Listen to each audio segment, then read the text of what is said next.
রাতে ঘুমানোর আগে ছোট্ট একটি সূরা পড়লে 1000 আয়াত তিলাওয়াত করার সওয়াব হয়।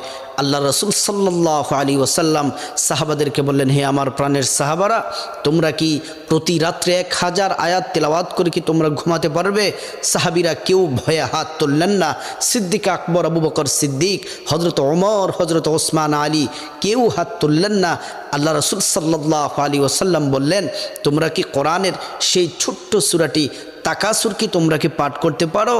আবু বকর সিদ্দিক হাত তুললেন, ওসমান আলী, তালহা, সাদ বিন আবি ওয়াক্কাস প্রত্যেকটা সাহাবী হাত তুললেন। আল্লাহ রাসূল বললেন, ঘুমানোর আগে তোমরা যদি সূরাতুত তাকাসুর, আলহাকুমুত তাকাসুর হাত্তা যুরতুমুল মাকাবির, এই সূরাটি পড়ে যদি তোমরা যদি ঘুমাও, তাহলে তোমরা 1000 আয়াত তেলাওয়াত করলে যে সওয়াব হবে, এই ছোট্ট সূরাটি পড়ে ঘুমালে তোমরা তত বেশি সওয়াব পাবে। আল্লাহ তাআলা